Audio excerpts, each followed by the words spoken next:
പിന്നെ വളരെ സിമ്പിളും പെട്ടെന്ന് തയ്യാറാക്കാൻ പറ്റുന്നതും രുചികരവുമായിട്ടുള്ളൊരു ഒഴിച്ചുകറി. ഇതുപോലെയുള്ള സിമ്പിൾ റെസിപ്പികൾ താല്പര്യമുള്ളവർ ചാനൽ ഫോളോ ചെയ്തോളൂ കേട്ടോ. അപ്പോൾ ഈ ഒഴിച്ചുകറിക്കായിട്ട് ഒരു മീഡിയം സൈസ് ഉപ്പുമാങ്ങയാണ് എടുത്തിട്ടുള്ളത്. ഉപ്പിലിട്ട മാങ്ങ നന്നായിട്ട് കഴുകി വൃത്തിയാക്കി ചെറിയ കഷ്ണങ്ങൾ ഇതുപോലെ ആക്കുക.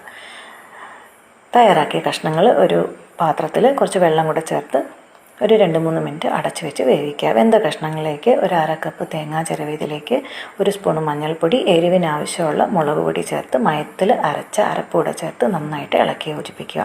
സ്വാദ് നോക്കുക, ആവശ്യമെങ്കിൽ ഉപ്പ് ചേർത്ത് കൊടുക്കുക. നന്നായിട്ട് ഇളക്കി യോജിപ്പിച്ച് തിളപ്പിക്കുക.